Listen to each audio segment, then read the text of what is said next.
Hey, everybody. Welcome to the Supernatural Beer Bros podcast. I'm your host, Andy, and I'm joined today by Rona Ben down San Diego way. Recovered from Rona Ben. And I'm joined also by my esteemed brother, Ronnie, up in Maine with the skeeters that would be out if it wasn't 20 degrees outside. Yeah, and pouring and raining. Mm-hmm. Sounds good. You are gay. We need to use that more surgically. That didn't even work there. That's Andy's nuclear option. Yeah, pretty much. You can almost guarantee I'm going to go to the nuclear option at some point tonight. Well, just before Ronnie, try not to get too offensive because I don't know how to edit video. So however this comes out, it's going on YouTube. Please don't get it removed. You may not want me on here. Well, as long as you don't start singing that Little Einstein song, we'll be all right, I think. You talking about the grill? No, don't even do it. Don't do it. I see the wheels turning. Shower time. Don't. Don't. And especially don't do it in the accent. So today's topic is kind of we're kind of doing a twofer here. We're doing Project Looking Glass, and also kind of ties in together. We're doing Stargates. So, and in typical Supernatural Beer Bros fashion, we've done almost no research at all until about 5 minutes ago. So we're rolling with it. Excellent.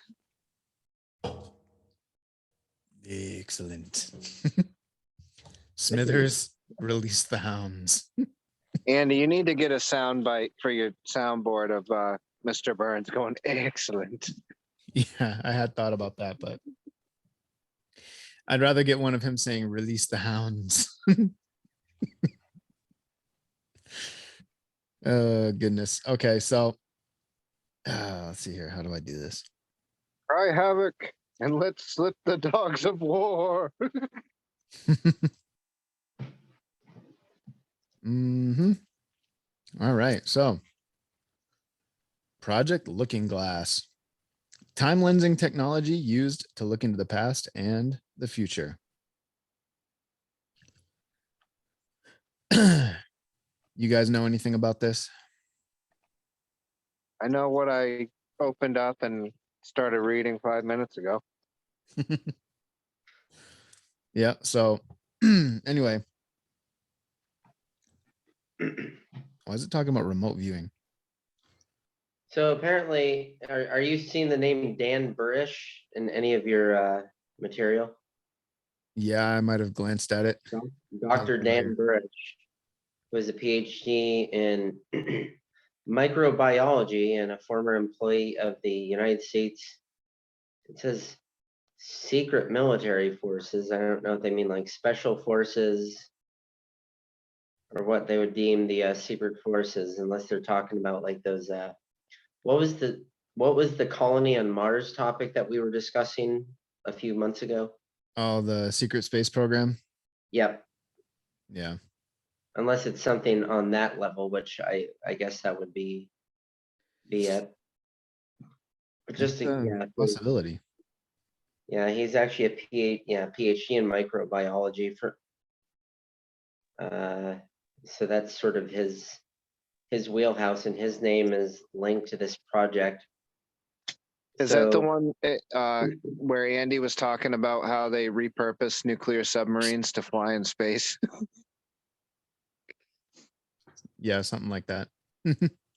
Yeah, and I think that's still one of the more rational, believable topics we've discussed, to be honest, but I digress. Because really, like, look at, if you took a nuclear submarine, which obviously is designed to withstand external pressure pushing in, would one atmosphere of pressure on the inside pushing out be enough to compromise the hull? Because I don't think it would.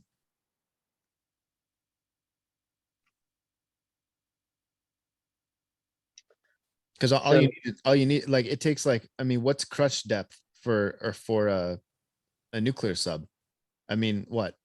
Like Probably going depends on underwater, the probably like 20 atmospheres or more based on the depth that it can go to. I Probably don't, depends on I the don't see submarine. how, yeah, I mean, I don't see how like one atmosphere of pressure pushing out would be enough to compromise the hull. So I think a submarine would be a perfect, I mean, if you had the technology to make it fly, it'd be the perfect spaceship. How many PSI is one atmosphere? I can't remember. I don't know. I don't know. But Come on, Ben, you were in the Navy. Help me out. In wasn't the a sub- atmosphere? he wasn't or in- under- he wasn't Yeah, in- how many he wasn't in- PSI is one atmosphere?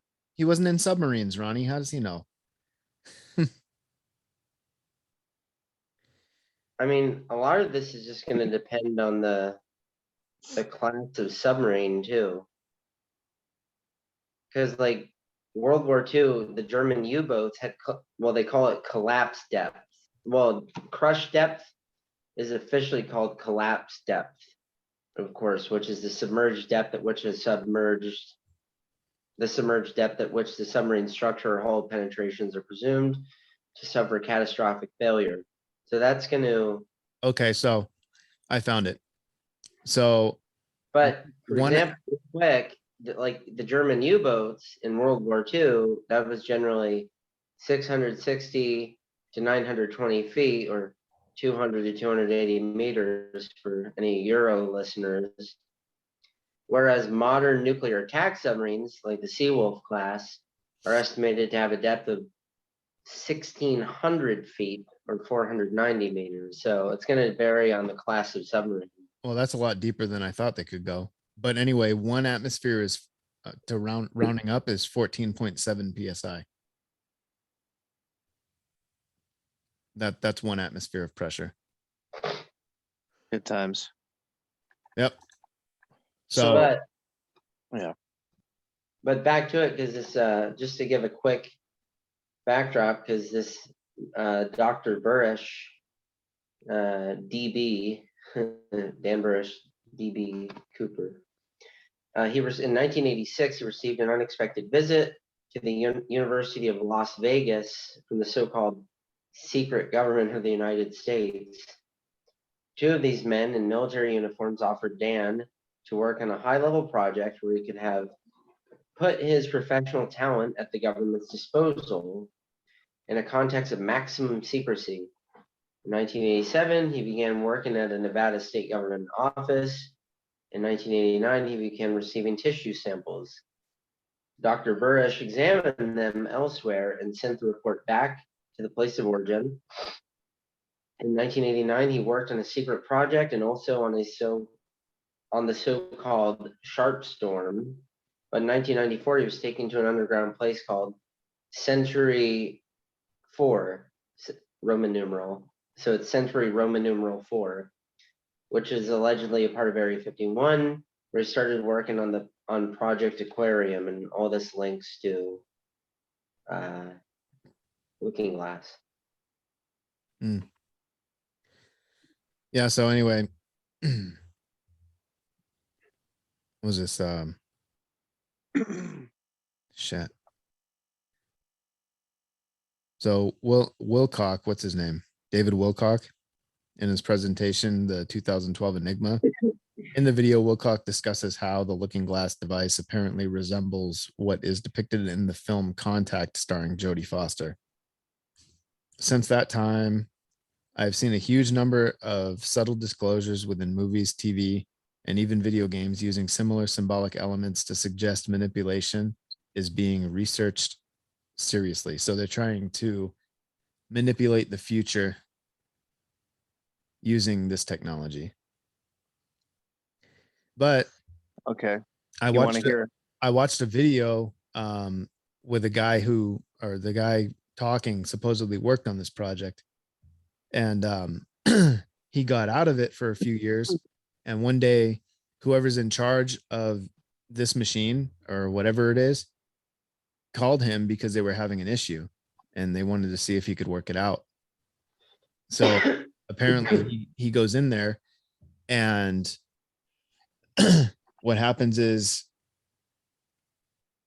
like, they can manipulate what the device brings back as a possible future. Supposedly this device can see different timelines based on what decisions you make to alter the future. So what he was saying was pretty much everything after, if they tried to look beyond 2012, no matter what decision they made, it always led to the same inevitable conclusion in the future. And there's nothing they can do to stop it, whatever it is. He didn't get into what it was, but I'm assuming a massive fucking cataclysm. Something's coming. Well, I mean, nuclear weapons are always on my mind. Like, it seems like we're just destined to destroy ourselves with nuclear weapons, so. I don't think that's it at all. No? I think what this guy was talking about was because right now, I mean, obviously with everything that's going on, you can see that they're doing their best to lock us down, make us dumb, and suppress us as much as they can. They're doing everything they can to make sure that we don't hit the next stage of evolution. But It's true. not- They it's definitely not don't gonna want to work. destroy the planet with nuclear weapons, because what good does all that wealth and control do when you have no planet or people to rule? I think humanity is working its way to its next form. And I think no matter how hard they try, they can't stop it. Humanity's working its way towards its next spiritual form, its next level of awareness, is basically the way I gather it. Humanity's waking up, and they're not, more and more people every day are waking up, and they're not so easily manipulated by the constant bullshit anymore. That's the way I see it. And so they know what's actually happening, and the wool isn't so easily pulled over their eyes. I'd agree with that. So do you want to hear a few paragraphs of what I've been reading here about for it. this? Regale us with Okay. the tale. So this is a email from one Robert Lucene Howe, and the subject is transience theory and Project Looking Glass. And it's about the science behind Looking Glass. Does it got anything to do with the transients you see hanging outside of the gas stations? No, not transients. Transients. There's no T in this word. So the way he sees it, he says the machine can't actually see the future. It accelerates the current time and looks at the potentialities it sees. The real problem with such machines is that they don't see the future the way a camera would. Rather, they feel it like a hand. So it has a physical I don't know how do you put it. So the machine often changes the future. So it has a physical effect on outcomes of the future, because it doesn't see the future like if you were watching it through a camera. It actually interacts with it when it's looking at the future. So the machine often changes the future it sees. if Project Looking Glass did see, in quotes, September 11th, 2001, then there is a very real possibility that it actually made September 11th happen. And he says it's not surprising that the CIA is afraid of this machine.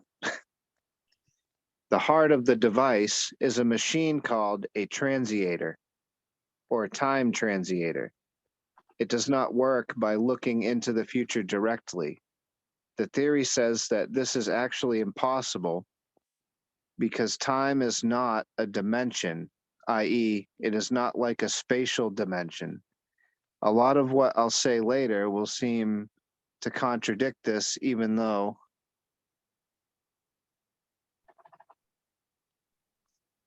what the hell was that? Hey, are we still recording? I don't know. I'm about to find out right now. I just had something pop up on my screen. I did too. It said it removed the 40-minute time limit, Oh, okay.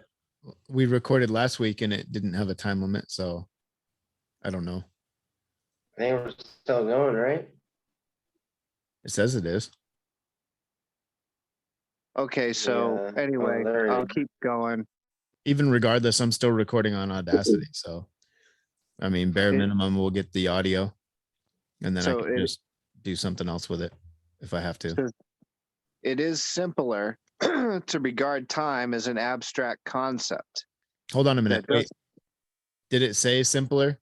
Is simpler a word or do you have to say more simple? Simpler.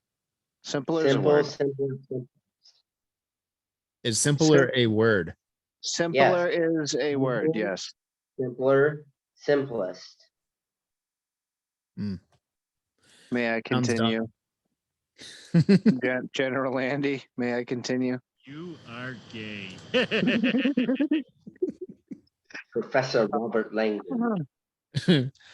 It's simpler to regard time as an abstract concept that doesn't actually exist in reality, but does make it much easier for us to understand.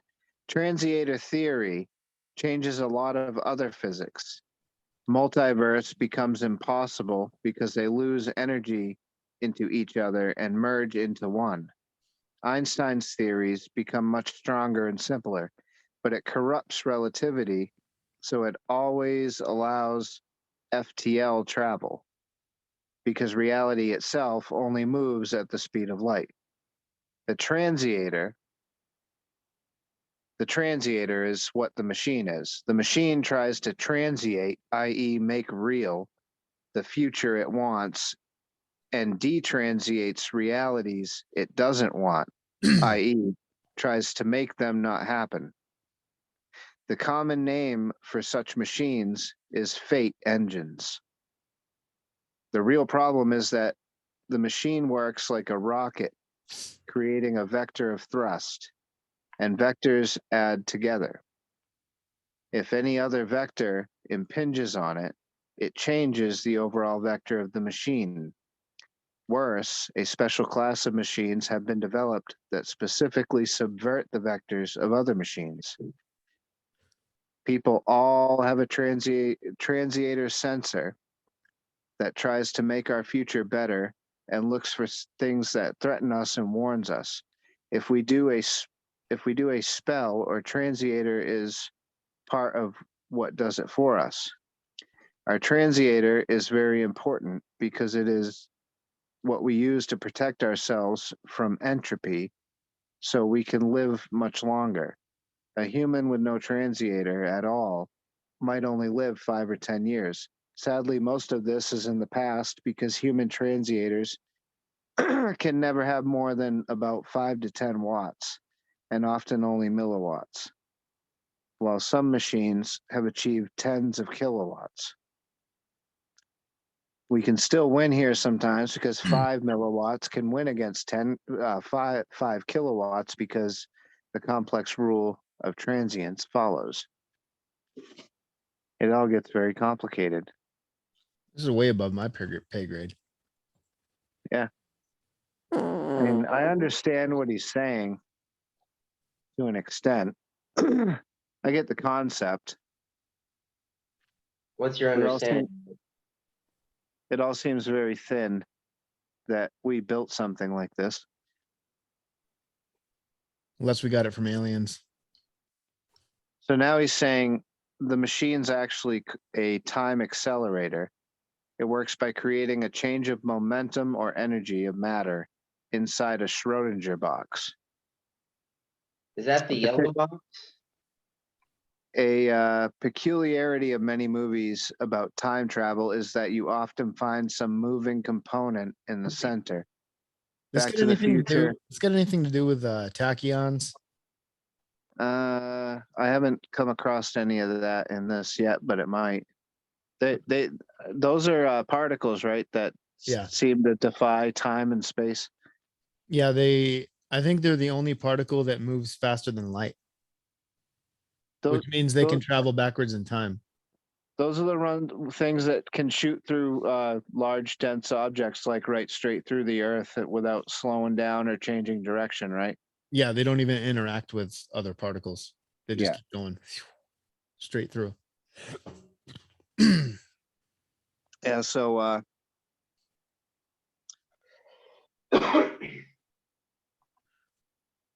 I'm wondering if tachyons are actually a particle or if there's some kind of a force wave. You know what I mean? yeah. So I guess the heart of a time machine is that Schrodinger box, and I guess the box is actually very simple to make. Hmm. Its heart is a very strong EM shield.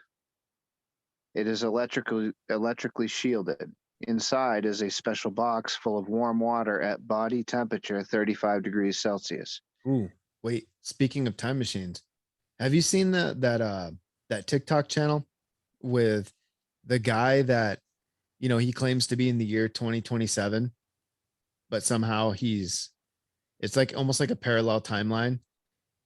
And I think he's in somewhere in Spain, but he goes around all over the country and he's all alone. There's no animals, no planes, no people. Everything's empty, but somehow the electric's still on.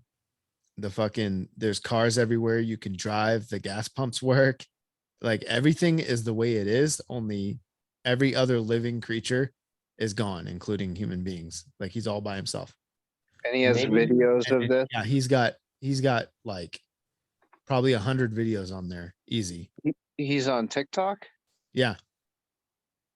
And apparently the internet is still up in whatever timeline he's in because he's posting on TikTok. And people are commenting and say, hey, go to this place or go to that place. And he goes to these places, like he goes to like a major transportation hub where, in midday where there would be thousands of people there normally, and the place is fucking empty. It's a ghost town. And he goes over there and there's like a big clock outside. He shows the date, time. And the only thing is it's like 5 years in the future. And it's like midday and he's just sitting there. He's recording the thing, like the clock. And then he'll go down and he'll pan around and there's nobody there. And then like this one, he goes into a stadium, like a soccer stadium. You And want to make this the nobody- next topic? nobody there. That's crazy. I mean, yeah. I mean, we could do a So- whole episode on that. We'll even show some videos. Why don't we make this the next topic? You're gonna have to send me a link to his TikTok so I can check that out because I've If I never could- heard of dude, it. if I'm following him, but I gotta see if I could fucking find it because I'm following Um, like a few thousand people. So So you think he's caught in some kind of space time rift where Something, he's like- posting, but it's showing up now. yeah, dude, like his yeah, but he leaves things. Like he'll take like little trinkets and shit and he'll leave them around and he'll videotape like where he puts them. And then other people will go out to those areas and find the shit that he's leaving. How's he leaving it in the past though? If he's in, the I don't future? know. I don't know. Well, why don't we get back to this? But I think this would be interesting to. Yeah, why don't we make this guy? Then, if you can find out the information, let's talk about him in the next one. That sounds pretty damn interesting. Well, Ben, are you familiar with like the Mandela effect and stuff? Mandela effect.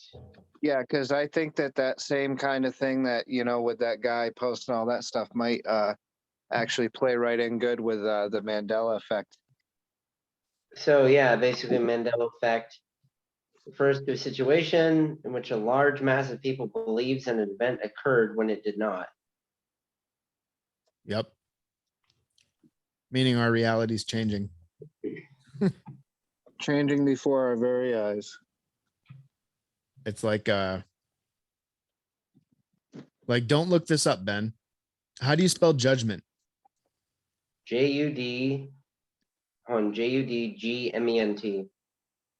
See, you got this right. I always remember it having an E between the G and the M. Well, I work in the law field, so I see that word like 1,000 times a day. Yeah. Or there's the other one, like I'm looking at an American flag right now and it reminded me of it. How many people, Ben, how do you remember the American flag being like the first stripe underneath the blue box that has all the stars in it? What color is that first stripe under the blue box? There's only one or two options, so. Yeah, but what color is it supposed to be? By Is it your white? memory. It's white now, yes. But apparently many people remember it being red. And now it's changed. Or like the Berenstein Bears is now like the Berenstein Bears. No, Berenstain. Oh, Berenstain. Yeah, that's right. Berenstain. Freaky. That is freaky that you said that, because I was looking up examples of the Mandela effect, and that's number one on this list of 50 things. The American flag or the Berenstain Bears? That's funny, because when I started reading these books to my kids, and I was the same thing. I was like, wait, what the hell happened to the third E? I was like, oh, I guess it's never been that way. Yeah, no, it was always the Berenstein Bears. I remember it when I was a kid, Berenstein. Yeah, mom used to read those books to us. And now it's not that anymore. The book they have on here is Why is Mommy Moaning? Why is Ben. mommy what? Why is Mommy Moaning? Hey, Ben. The answer is I don't want to know. Little side note on the Berenstein Bears, though. If you go and look at old books of the Berenstein Bears, all of them have changed and they are now the Berenstain Bears. Yep. That's weird, man. So that's a Mandela effect where it actually, even books that were published way back when, like I could go and look at a book, like say I still had the Berenstein Bear book that I remember from when I was a kid, and I remember it being Berenstein. But if I go and look at it now, it's Berenstain. Wild. Yeah. And I got one more Pretty example. wild shit. One more example, and then we're getting back on topic. Well, I think this would be a good one, good second topic. That guy in that time warp and Mandela effect. The Yeah. Bible, Ben. The Bible. Bible. Do you remember? Andy, I'm gonna mute. I'll be right back. All right. Ben, you remember the lamb and the lion? The Lamb and the Lion. Yeah. Apparently now it's not a lion anymore. It's the wolf. And it's always been the wolf. The Lion. Bible. I can't think of. I mean, there's a couple of verses talking about Lamb and the Lion, I guess. Yeah. But now in The lion current, played with the lamb. in current versions and translations of the Bible, it's not lion anymore. It's wolf. And apparently it's always been that way. It probably just depends on the translation. Yeah, but how do you mix up a translation between wolf and lion? Two totally different creatures. I guess they both, like a wolf might look like it has a mane. I don't know. And I don't think there's any wolves in the Middle East. Yeah, Huh. but even an ancient culture would have two totally different words for wolf and lion. They're two totally different animals. Yeah, but there are no wolves in the land of Jesus. Right, but you know what I'm saying? There, what that you how you couldn't lose that in translation because I mean they're not even similar.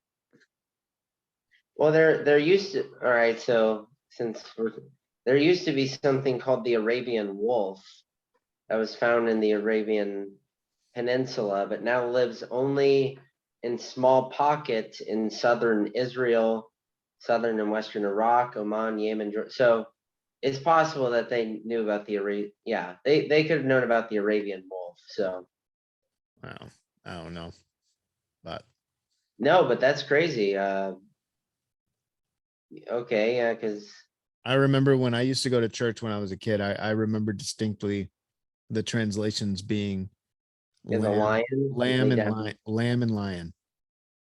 yeah, because that's part of kind of like what would you call it? The one of the messianic prophecies talking about peace in the messianic era. Well, I mean, really, if you think about it, um, most of this happened under Roman rule, and the Romans loved lions. they Yeah, had, but they they also had a love the bunch of them. wolves too, Andy. If you go back, the wolf is huge in Roman mythology and their pantheon of gods and stuff. Well, look, it was a wolf that nurtured Romulus and Remus. They suckled them. Exactly. True. Exactly. I forgot about that. I just thought about that just now. Quick, even let's just keep fucking side noting since we keep side noting each other. Is that a true story or not? Did they suckle a wolf? Well, no, I mean, Probably not. they mentioned it in the Jungle Book. But they did more than suckle the wolf. Oh, here we go. Ronnie's going to the nuclear option. No, 'cause he can't edit this, so don't go there. He's gonna start talking about clapping cheeks now. Because there's already enough horrifying perversion in this society. We don't need to. shooting ropes on wolves. Oh God. All right. We're going back to the topic now. Project Looking Glass. So I'm kind of just gonna start reading underneath the Jodie Foster clip for the YouTube clip that I don't want to play. So the remote viewing skill developed via mental discipline, which enables a practitioner to observe events and locations in any space or time, even in alternative timelines, with the assistance of a trigger and what is called a conductor. The Stargate project was a DIA-funded government program that operated over 35 years in secret until it was declassified in 1995. The film Men Who Stare at Goats was loosely based on the program. Many whistleblowers have said the program was not actually shut down, but classified into deep black. So, black budget program. One of the most well-known examples of remote viewing was to view the rings of Jupiter prior to NASA's Pioneer 10 flyby. So initially, the result was considered a total failure, as at the time, no rings had ever been observed. But after the Pioneer flyby, all involved were shocked to discover a small ring confirming the viewer's observations. According to the alleged insiders, the looking glass technology was apparently used to look backwards and forward in time using the consciousness of an operator as a type of steering mechanism. The operator would sit in a chair and actually this whole thing that it's describing right now is what they did in the Montauk project. So I think that this is describing the Montauk project.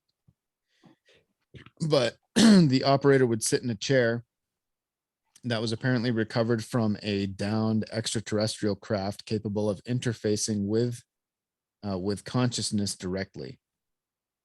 When the device was turned on, strong toroidal fields of energy cycled about a pouch of water at the center, which acted as a sort of resonator for in-streaming energies from the point of focus maintained by the operator.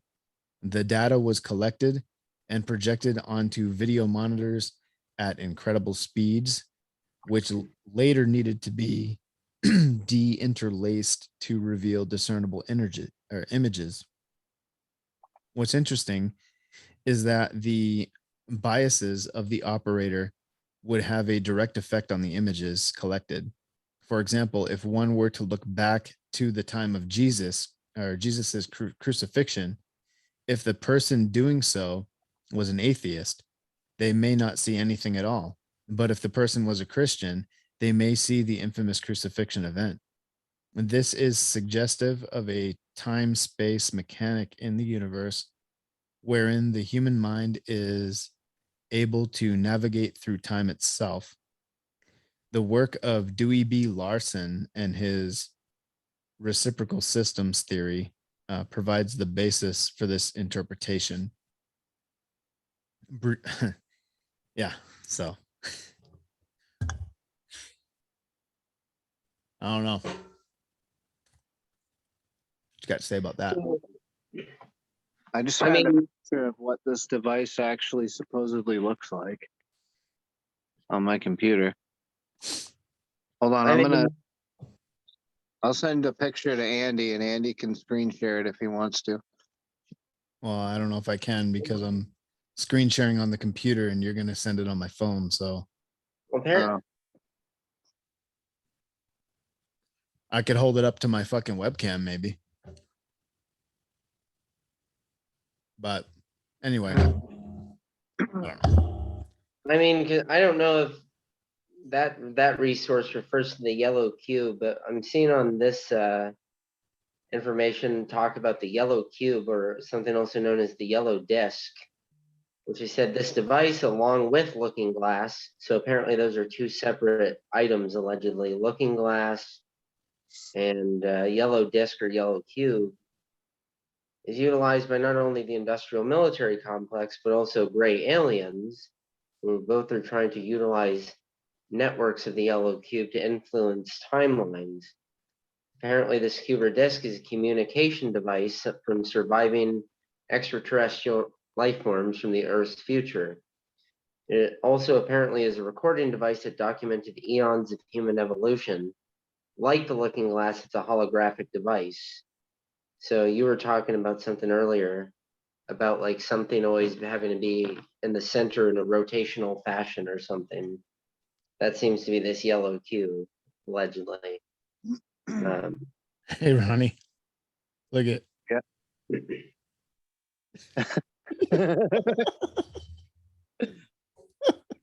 it says no, Kamala, stop. It's just a spaceship.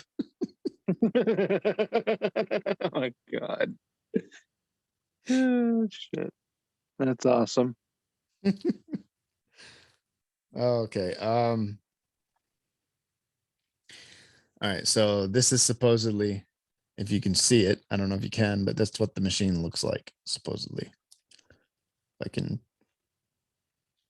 you see that, Ben? Yes. Okay, so that's what it looks like.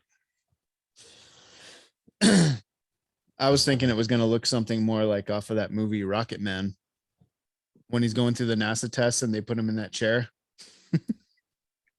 Another picture, it shows a side view where you can like walk up to it. And I'm telling you right now, if you've seen the movie Stargate, it looks exactly like the Stargate in the movie.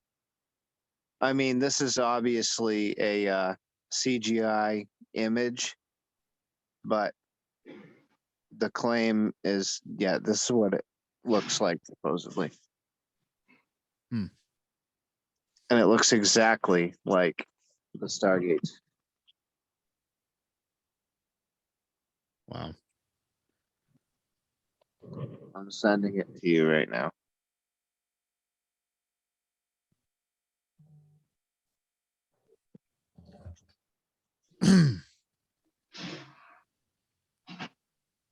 Shit.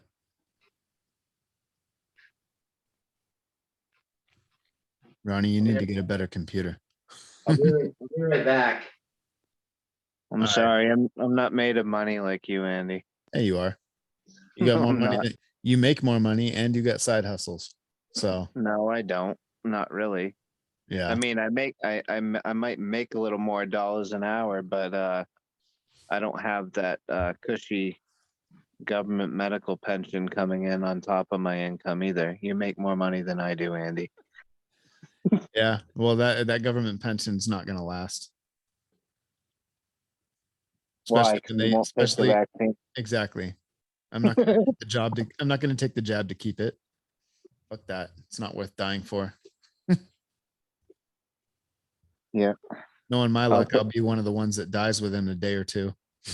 Yeah. From what I've seen with that vaccine, yeah, I'm not playing Russian roulette even to keep my job. I'll come and sit at home, and when everything comes out, then I'm gonna lawyer up and I'm gonna sue the shit out of them for wrongful termination.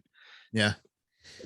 Yeah. I already told, well, I'm not even gonna get into it. All right. So where was I at? Oh, okay. So briefly, the universe as described by Larson is broken up into two physical regions as defined by motion. Below the speed of light, motion operates in 3 dimensions of space and 1 dimension of time. Above the speed of light, motion operates in 1 dimension of space and 3 dimensions of time. That's crazy. So it can Well, move back, apparently, it can move back, forward, and sideways. Is that what it means? apparently. Well, so you can move back and forward, but you can also move diagonal and look down, various offshoots of time, where you have a split or a parallel Yeah, timeline. different You can timelines. look at various timelines. So according to this document I'm reading right now, every time that they use the looking glass device, it creates a split. And now from that point forward, now there's 2 timelines. And then they look at timeline 2, and at the point they look at that, there's another split. And then where they look at timeline 1, there's another split the other way. And so they create an infinite number of splits every time they look. Hmm. And before long, you have many, many, many timelines all operating together. You are gay. That kind of sounds like Men in Black 3, where that character can see those infinite universes. Yeah. Yep. Mm. And something I kind of was thinking about when you were talking about like the different, like, movie references, or it's like, oh, it looks like it was in Stargate, exactly this or that. And something I often think about is like, because I mean, there are things that are being worked on or have been worked on and successfully produced, which we as society don't know about as a whole. But that just makes me think sometimes. I wonder if they get bored by holding on to this technology and not being able to like share it or talk about it, be honest with it. So it makes me wonder if they like influence, like, a movie director here or there. It's like, hey, produce a movie about this shit. Like, no one's gonna believe it's real, but here, like maybe it's like just their cry for help to get some information out. Like, yes, this is real, but it's in a movie form. No one will believe you anyways. I don't know. Yeah, well, you just gotta you think of it this way, like as far as like the ancient alien theories go and things like that. Like right now, if you, Ben, went back to the 1860s and say you went back and talked to General Lee and you showed him all the shit from that we have now, it'd be goddamn sorcery, wouldn't it? They'd probably hang you from the tent poles outside for fucking practicing witchcraft. No, Like, actually, you know what I dude, mean? Making a reference to the book Guns of the South. yeah, I was gonna say they wrote a book about that. It was a fictional story where these redneck dudes fucking brought like AK-47s and shit back to the Confederate Army, and they just fucking slaughtered the North. But Yeah, I remember that book. yeah, I mean, if you went to a certain time period, you're probably right. I mean, personally, I would probably go back to like the Plymouth or the Mayflower, where I had some family, and they definitely would hang your ass for witchcraft. What I No, would do, exactly. what I would do if I could travel in time and I could bring modern weapons back with me, I'd go back to some ancient time and make them think I'm a god, like the Roman Absolutely. Empire. And I'd be like, like me and Ben talked about this on the last episode, Army of Darkness. Be like, this is my boomstick. The next one of you primates. even touches me.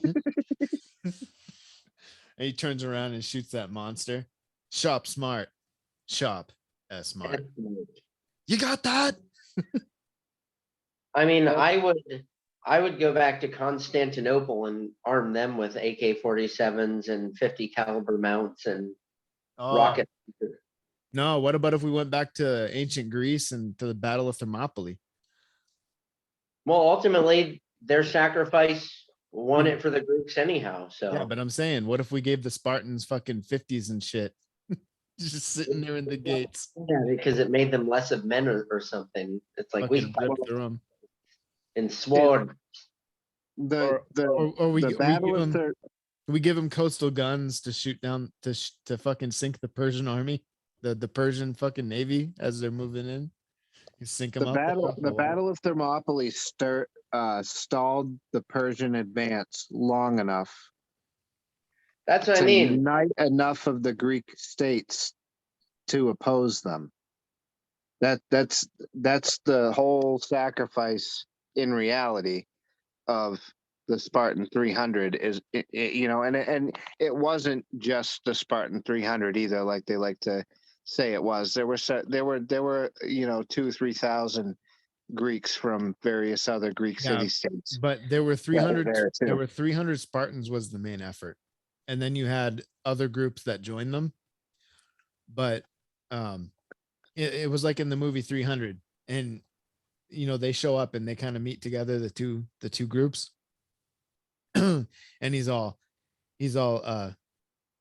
I would have expected Sparta's commitment to match at least our own. And he's like, really? And he's like, and he starts pointing at the other guy's army, pointing at people. He's like, you, what's your profession? He's like, I'm a potter.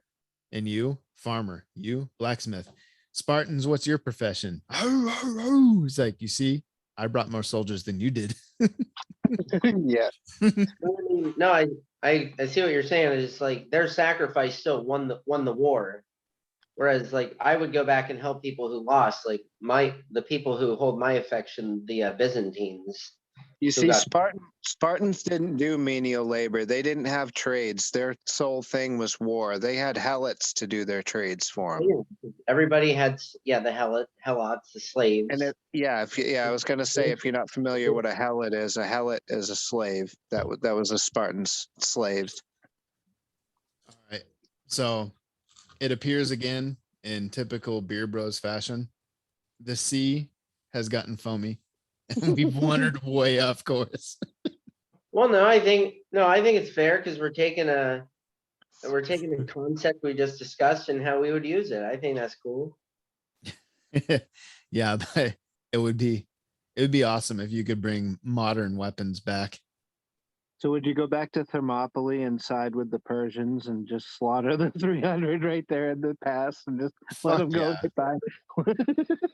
Imagine if the 300 Spartans fucking survived and the Persian army was just decimated. What would happen? How do you think that would have changed the future? Yeah, you just popped up like Well, again, it didn't matter because like what happened to the Persians still happened. Like now, if the Persians rolled over the Greeks, none of us would probably be here today because they would have gone over all of Western Europe and killed everyone. So and you just pop up at Thermopylae, just pop up out of thin air through time and space in a C-130 gunship. just start mowing down the Persians. Ronnie, question. Your time in the military when you went overseas, did you ever see an AC-130 in action? No, I didn't get the chance to. I did. And I gotta say, it was the most impressive thing I've ever seen. It was fucking awesome. They were hitting a group of houses on the other side of the freeway from where I was at. I was in an overwatch position, and they were just lighting that whole fucking side of the highway up with the AC 130. It was nuts. I've heard they can put a bullet in every square inch of a football field in like seconds.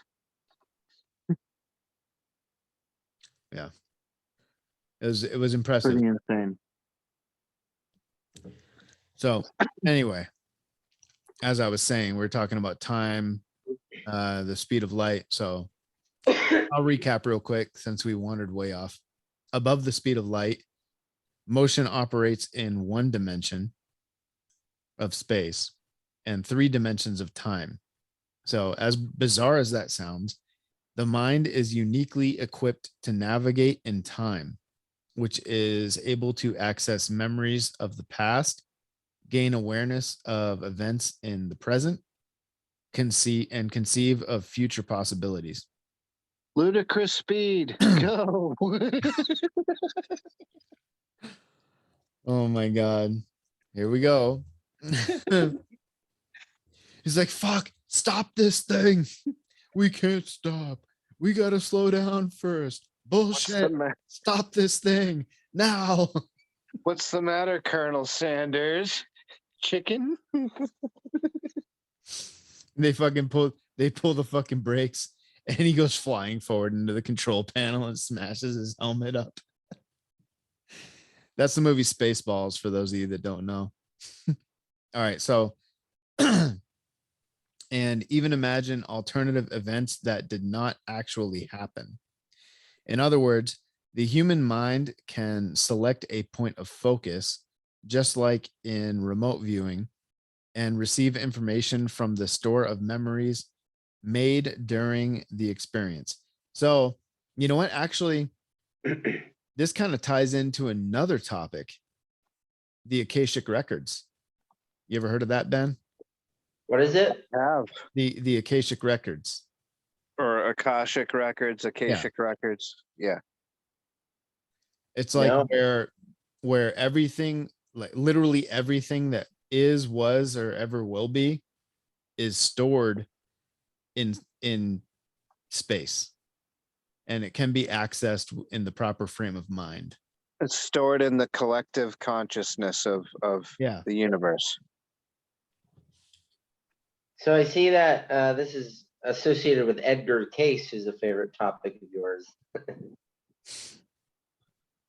Yeah. Or is it Also- Russell Case? In the words of my I'm generation, back. yours. So it's also called God's Book of Remembrance, equated to the universe's supercomputer system. And They that are- and even that right there ties into the simulation theory. The Matrix. Yep, that we're not Matrix actually idea. we're not living in a real world. We're existing inside of a simulation. We're like the Sims. Yep, we're Because- some nerdy fucking 12-year-old playing us on the fucking computer right now. Having the kid go in the closet and light off fireworks and catch the house on fire. Oh Jesus. Edgar Case allegedly could access the Akashic records of an individual. You talking Edgar Casey, right? Or Casey, yeah. Yeah, Casey. Edgar Casey. Well, just if you want to go deep into the Akashic records and the Oh, we're gonna do an episode on it eventually. yeah. We will. Just let me say the one thing that I was going to say. So, there is no Akashic record of an individual because we're all part of the same universal consciousness. We are all just manifestations of that one consciousness experiencing a human existence. It goes deep. That's deep. That's deep. Yeah, this is You are topic gay. need to add to that sound bank, man. I know. It's like that's all I got. I'm a One hit wonder. I haven't heard turtles yet today, so oh yeah, that's true. Yeah. Well, I should have played the turtles when Ben was talking about why is mom moaning. We were talking about the, what do you call that frame of mind? That, Huh? what did you call that frame of mind or that, The collective consciousness. no, that mass delusion or whatever it is? Oh, Mandela effect. Yeah, the Mandela effect. Yeah, that was the first thing that came up was a Berenstain Bears book about, and that was the fucking title is Why is Mommy Moaning? Yeah, where it's no longer the Berenstain Bears, it's Berenstain. That That's has to be a thing, because yeah, maybe that's a good topic because there's a lot of these we could discuss. I have so many problems with that. Like I distinctly remember The E. it's spelled Stein. It's kind of like from my cousin Vizzy. She's my cousin Vinny. She said Steen. It's Stein. Yeah, the two Utes. The The two what? Excuse me, The two what? The two what? The two youths. The Utes. The two Utes. Are you saying youths? Youth like the two youth? No, the two Utes. Oh, Mr. Gambini, are you mocking my courtroom? In my courtroom with that outfit. No, you're not. I wore this ridiculous thing for But you. you know what? Most of the people that listen to this probably never seen that movie. Well, they're missing out. I know, right? My Cousin Vinny is a great movie. All right, so if a mind is properly trained, it can be used to access non-experiential. Can you see that word? Can you see? Can you guys see that word? Can you see that, Ben? It can be used to access non-experiential data. Yeah, non-experiential. Meaning you didn't experience it yourself. Okay. Yep. Non-experiential data in the same way one can recall a memory. I'm so smucking fat. Just smucking fat. All right. The looking glass device seems to be capable of the same type of process to access a data stream from any conceivable location in space or time, steered via the consciousness of an operator. According to the testimony of Burish, something like that. How do you say that name? Burish. Burish. Yeah, that's that Dr. Dan Burish I was talking about in the beginning. Yeah. So according to him, the technology was provided to the human race during Sumerian times, when an advanced contingent of future humans went back in time and provided that civilization assistance after a cataclysm known as the deluge, the Great Flood. Right? That's what a deluge is. Yeah, the deluge. Yeah, that's typically refers to the Great Flood of Noah. Or the Younger Dryas. So the Sumerian cylinder seals were encoded with plans to build the looking glass device. Earlier versions of the project saw the development of an actual portal that an individual could move through to jump in time. The Sumerians were a post-flood civilization, weren't they? Yeah, but what it was saying here, Society was, yeah. yeah, what it was saying here was, according to this guy, Burish, the technology was provided to the Sumerians, and like to help them recover from the cataclysm known as the deluge. So it was helping them recover from the flood, or they were trying to help them recover from the flood for some reason. I don't know why. Look, Theorized that look, the Great Pyramids. We all learned in Back to the Future. You don't go into the past and start fucking with shit because you're going to mess everything up. Yeah, the butterfly effect. Yeah. Yeah. You just don't. You don't even I've go heard- back. You don't even go back in time and swat a fly because you're just going to mess everything up. I've heard some people theorize, apparently, the Great Flood was supposed to have destroyed, all remnants and record of human history prior to that flood. But things like the Piri Reis map and some people even theorize that the pyramids may have been built by a much earlier civilization than the Egyptians. You're talking about Probably. Lemuria or whatever they call it. Yeah, well, I'm not sure what civilization it would be that built it, but I've heard some theories that the Great Pyramids were built pre-flood. And I've also heard I've heard The a lot of Piri- theories that like like the the pyramids were Piri like map. almost like a charging station for fucking alien ships. They go in Have you heard? there and fucking Have you heard plant. of the? Have you heard of the Piri Rice map or the Piri Reis map, Andy? Sounds familiar, but refresh my memory because I don't. So the Piri Reis map, I can't remember exactly. You'd have to look it up, but so it was drawn by a guy in like the 1600s earlier than that, like 1400s, and it shows North America, maybe even earlier than 1400s, because it shows North America, which at the point this map was drawn, we didn't apparently know that North America existed, number one.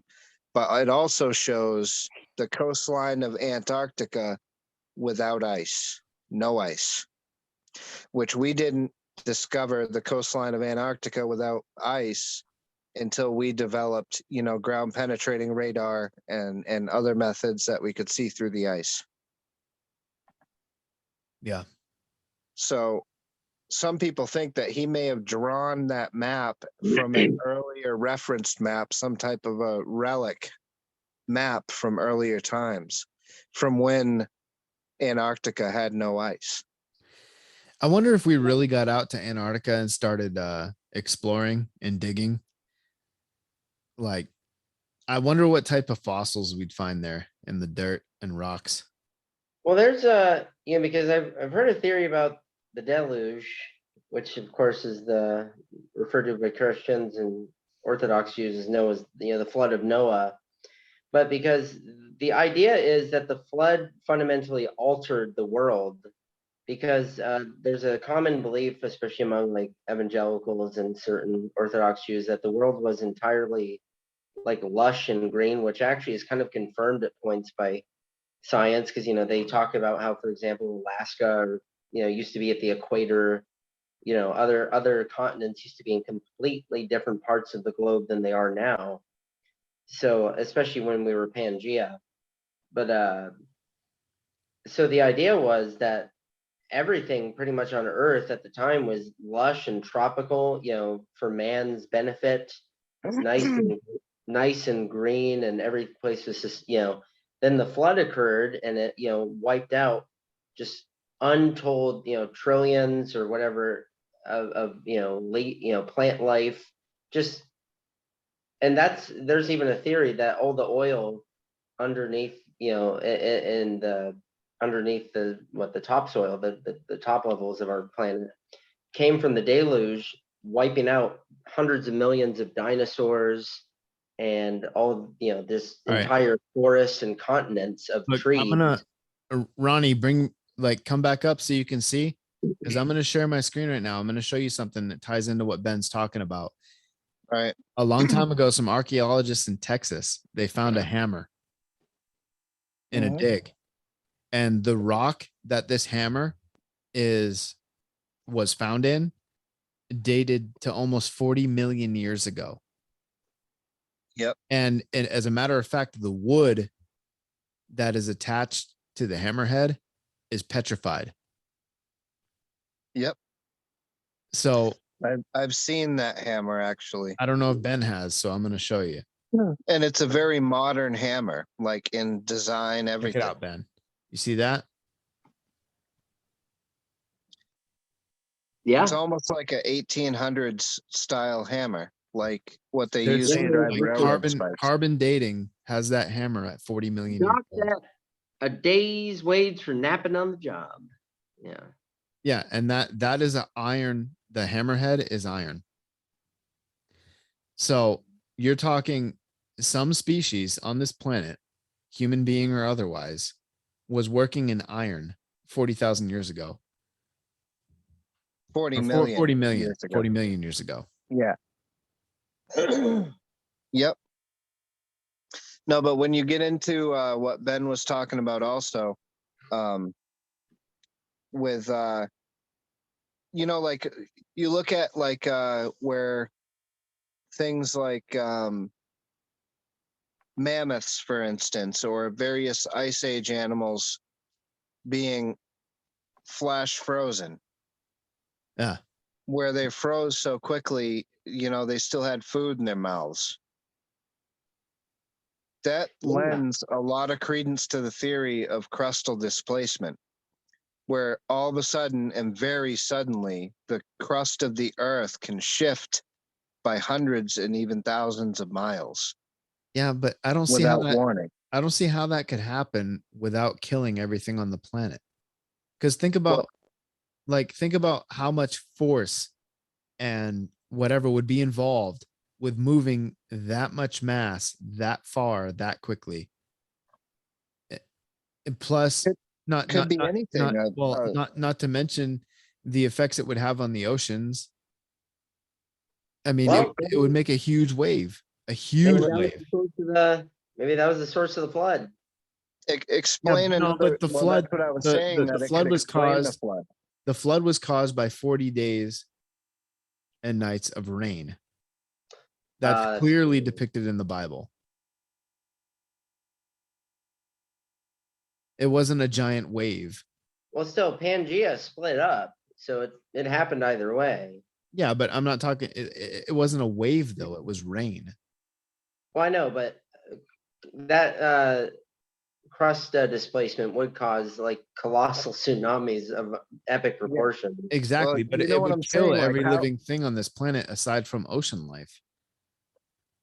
Well, not necessarily like say if it wasn't the entire crust and every crustal plate, but if only a few shifted dramatically. Well, I mean, look at this though. Look, You know like what? like the what big could be thing. like a The big thing now is La Palma. You're talking like a chunk of rock the size of Manhattan is going to fall in, or supposedly is going to fall into the ocean, and it could make 100-meter fucking wave, right? Imagine if an entire continental plate just all of a sudden just shifts. Imagine the size of the wave. It would circle the planet. There'd be nowhere you could go to hide from it. You could be at the top Yeah. of Mount Everest and it well, wouldn't this matter. isn't like where it shifts in a matter of minutes. I mean, I just mean it rapidly shifts, like in a matter of hours or days. Like it could move several hundred miles, Even and still. so you have mammoths that are flash frozen. Like, how else do you explain that? Volcanic eruption doesn't explain it. Asteroid impact doesn't explain it. It wouldn't drop the temperature so fast that it flash freezes everything. Yeah, but I even tell if you it what, was though, a nuclear winter. I've heard several scientists talk about the Great Flood in the Bible because of the rain.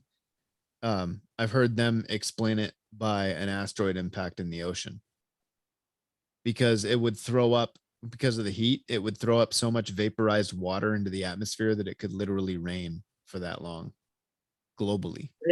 Isn't that just recycling the same water though?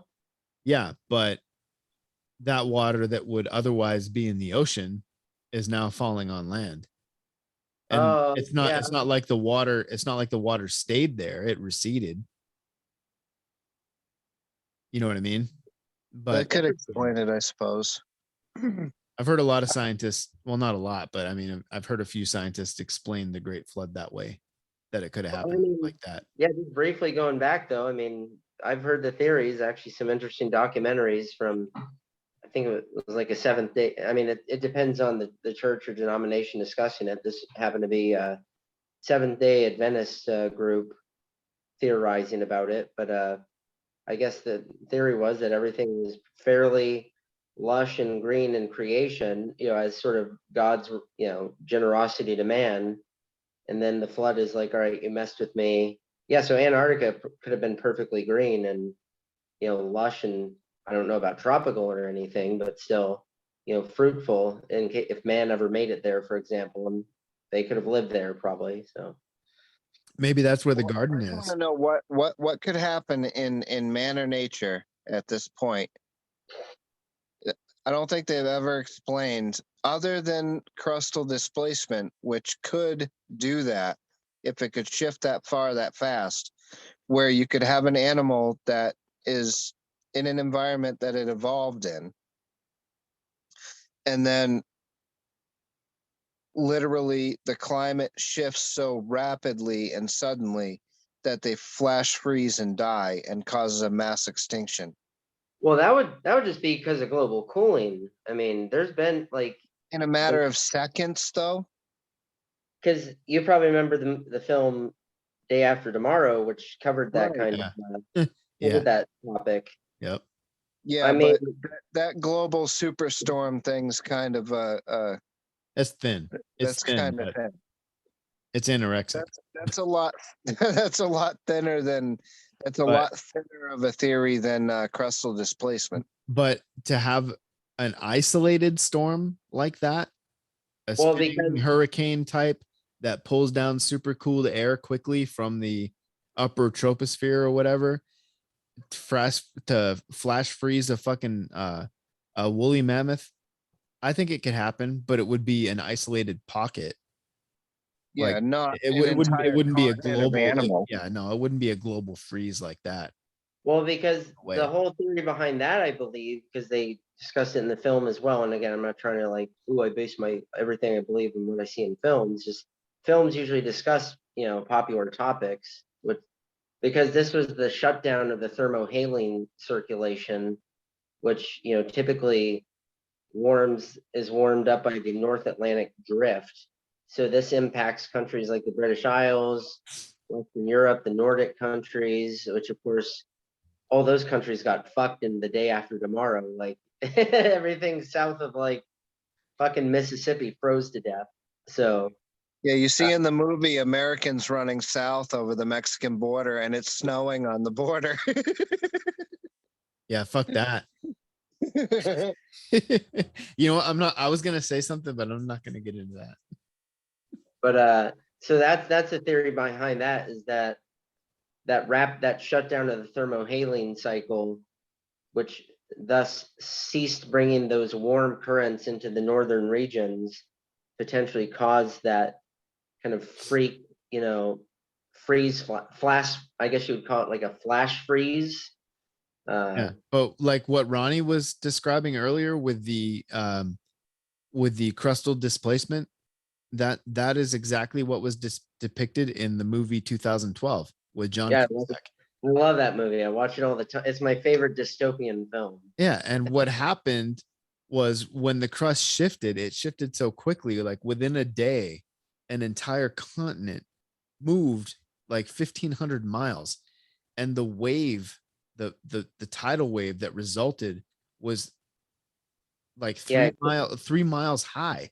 Yeah, And- crested Everest. Yeah, Yeah. the wave went around the globe and met and crashed. You know what I mean? And guess who came to save the day? John Cusack. The Chinese. Somehow magically the China saved the human race. Well, yeah, because all the billionaires paid the Chinese to build the ships because they use slave labor. So Yeah. Well, I mean, in real life, I don't think China would save anybody but themselves. I mean, no one would have time to do all that unless they're doing it right now secretly. And I think, that kind of nicely ties back into this yet again, this topic. I know well, let's just embrace it. The fact is we go on tangents, and that's okay. That's who we are. But they work on secret projects are being worked on all the time. And that's no different than this technology now. Because even if it doesn't work, they still probably try to perfect it or work on it. Because they're always tinkering. You know, what is it? I know I used to throw it up last time I brought it up because it's like, what is it, like $30,000 toilets, you know, from Yeah. friggin' Hey, Ben, if you want to go into secret projects, I want to talk about weather and natural disaster manipulation because what Andy was talking about, that volcano, the La Palma volcano right now erupting, and it's been erupting for a while. And then, you know, there's a lot of earthquakes going on around the island, you know, during this eruption. And I've seen some videos and people explaining it, like, you know, look at this. And it shows the epicenter of different earthquakes. And like when there's earthquake activity going on, it's usually pretty random as far as like where the epicenter is. And, you know, it's random. Like you'll have one over here, then one over here, then one over here.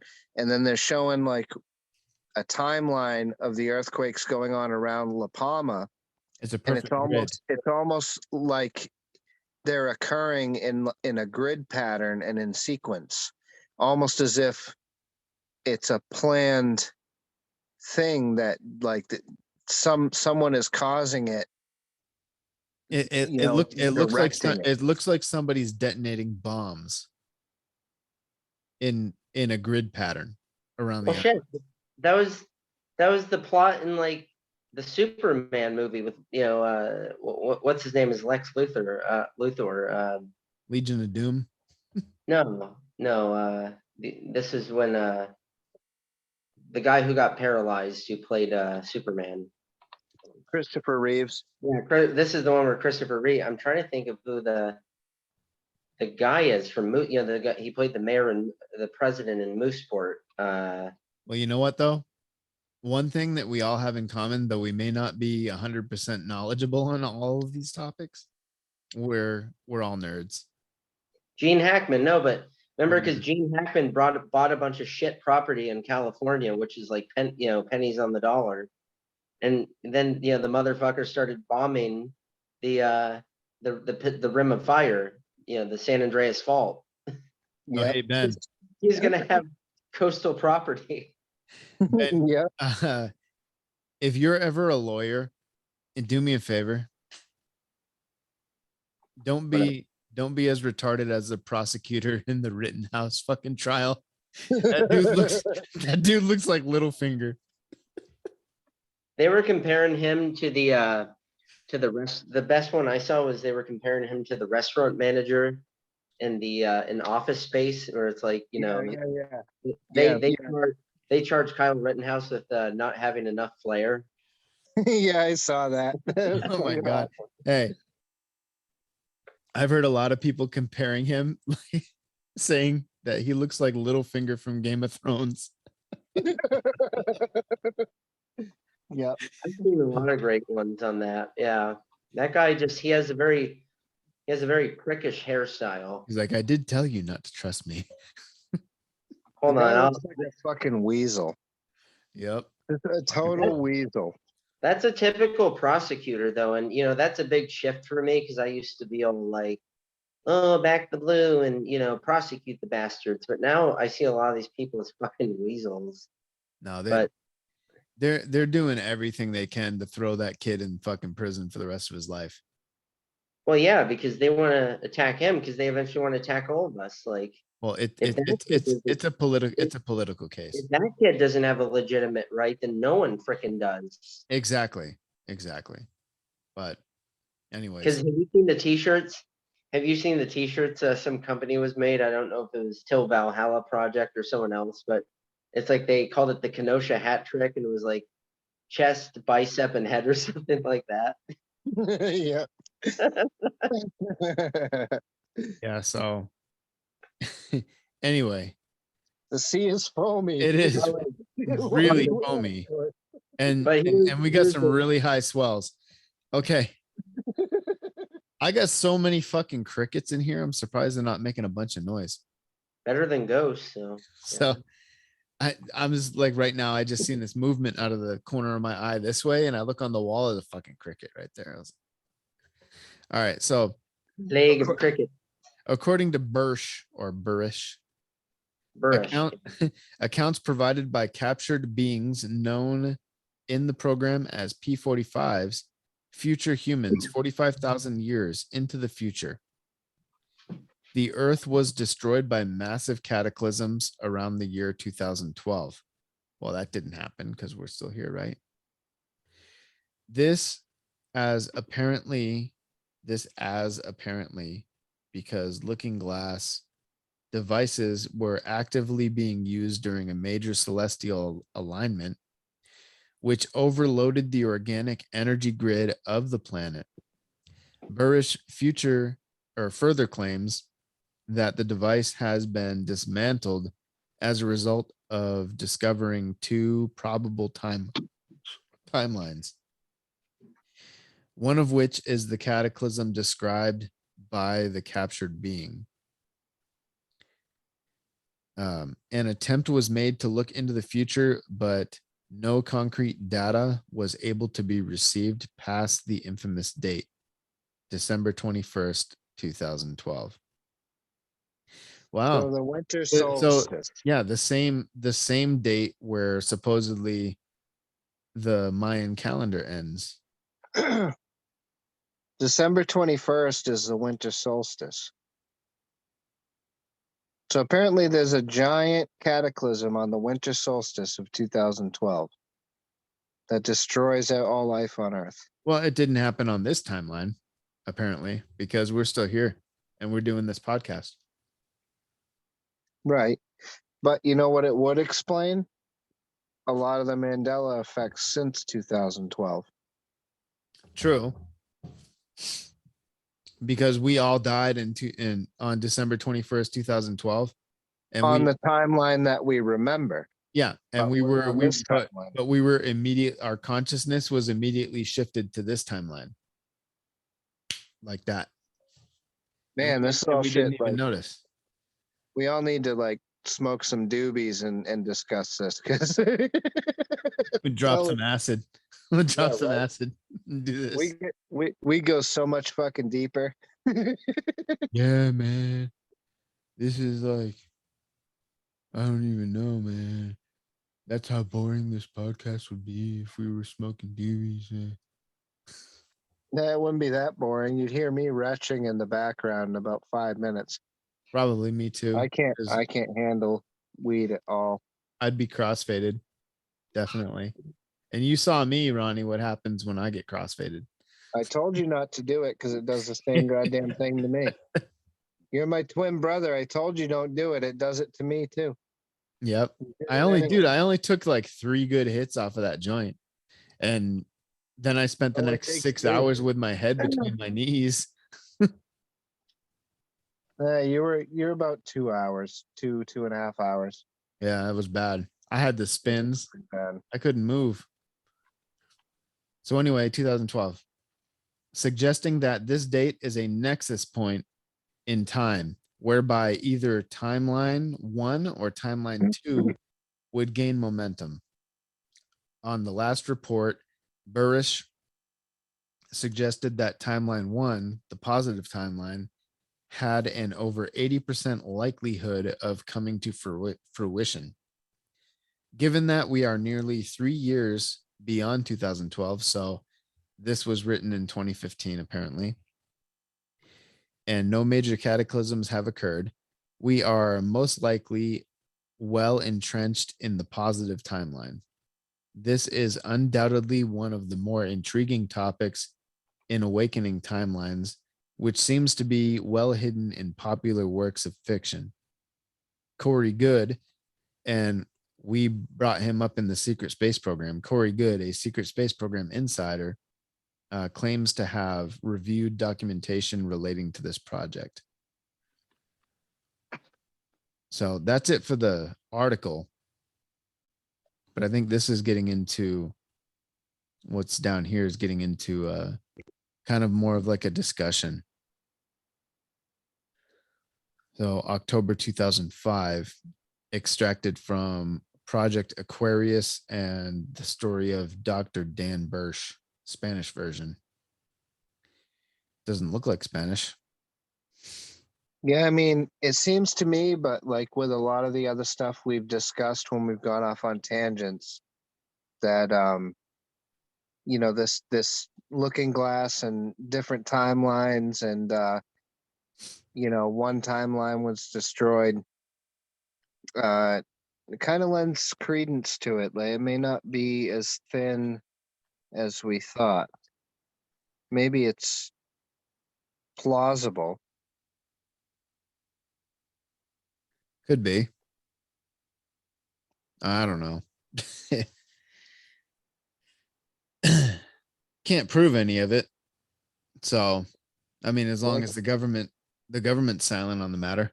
So, Given what time it is right now on timeline 2, I'm probably shooting ropes about right now, getting ready to go to sleep. it's only 11:30, Ronnie. You're such an old man. I know 11:30's shooting ropes time. Yeah. Knowing you, you'd just be on there on Pornhub fopping. Just Running down the street in flip-flops. that was me, asshole. Stirring macaroni. No, that wasn't me though. That was you. I've never stirred macaroni that way. Ronnie. The nuclear option. Hey Ben, you ever get into it so good it sounds like you're stirring macaroni? Don't think so. Don't think so. What? You guys are missing out. Guys are missing out. Woo! Oh my god. Oh, Ric you're- Flair, baby. Woo! what happened to your camera, Ronnie? I shut it off.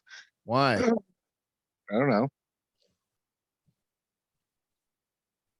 Can look shit up on your fucking computer. You don't need to turn your camera off on the phone. Mm, Although you do look like a hobo though. So yep, Yeah. pretty much. so so what are we gonna do? We're gonna call it quits for tonight, or are we gonna get into Stargates?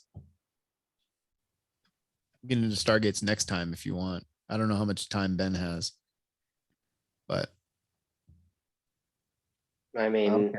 it depends. I haven't looked up a single thing about it. oh, I I got mean, stuff. I got stuff. Well, there's some conjecture that a Stargate is the reason why we were in Iraq and we invaded Iraq. Yeah, that was one of the points I was gonna bring up if we talked about it. It's funny how Saddam Hussein constantly referred to himself as the reincarnation of Nebuchadnezzar.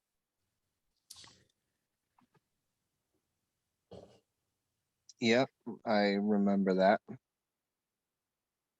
I mean, every person who's at that level of insanity is going to compare them to great leaders. So I don't think Saddam Hussein was No. was insane. Saddam Hussein literally thought he was Nebuchadnezzar.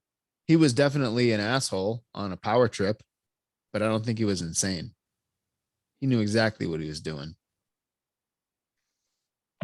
all the time. so damn insane. Yeah. So damn No. insane. You are gay.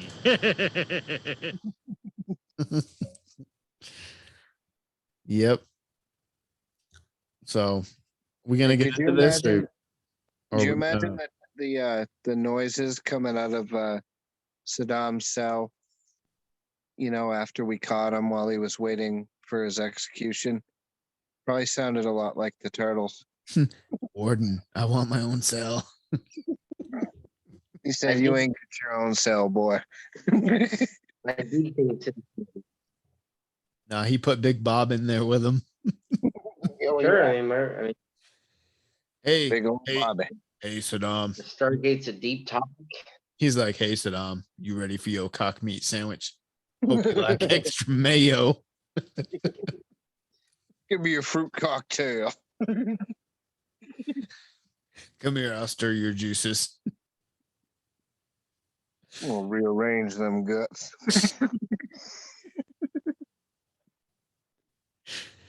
Uh, Well, yeah, I mean, if we're gonna do it, let's do it now. I'm not gonna stay up too much later because my Rona wife, who's recovering, I've been taking care of the kid. So she had it too. yeah, apparently all but one in the household. So The kids get sick too, or just you and your wife? well, I mean, one of the kids was positive, the other was still negative as of a week ago. So, and that was Yeah. after we all had it. So. But any symptoms or no symptoms at all? I mean, there was a little sniffling, but that was about it. Yeah, see. So why are they vaccinating kids 5 to 11 for a 'Cause fucking runny nose? they want to kill them. Exactly. This is an attempt. You know, you go back to actually that would be a cool standalone topic is the Georgia fucking Guidestones. Well, shit. I mean, Yeah. you don't even need that. Fucking Bill Gates himself fucking came out years ago talking about how we need to reduce the world's population to 500 million. Well, yeah, that's the Georgia Guidestones number. Yep. And well, he was saying the same shit. Why don't we just do Stargates another time and we'll Yeah, we'll do abandon it. Stargates next time, but we're gonna get into this real quick because we're gonna end it with this. Well, do you want to pause it here and just do a quick discussion on this separately? Well, I want to get into a little Bible prophecy, right? Real quick All right. before we end. So you know how, and I came to this epiphany like probably 2 or 3 days ago, and I was like, I was thinking about it, and how many people? Well, okay, well, we'll talk about the Bible prophecy. So in Revelation, when it says, like, okay, well, the angel poured the vial of pestilence or plague or whatever, and a third of humanity was killed, right? A third. Am I wrong? I think it was a third. Yeah, So- it was usually a third was the number. Right. So how many people live on Earth right now? Between 7 and 7.5 billion, right? Yeah. So how many people have been vaccinated? Somewhere between 2 and 2.5 billion. That is damn near a third. Let's see how many people vaccinated. I was Worldwide. curious. Yeah, damn spot on. That's a third, Oh, buddy. well, I was looking at that was just the US. It was just the US population. But Bloomberg is saying more than 7.38 billion shots given. So most of those are going to be double shots, and some of those are probably Triples. third and fourth shots. Yeah, especially in That's- Israel and the US. Yeah. So I mean, All if right. you really looked into it, I think about between 2 and 2.5 billion people have gotten at least one shot. Well, there you have it, folks. That's a third. So if The you believe shot. in Bible prophecy, A shot is one of the vials.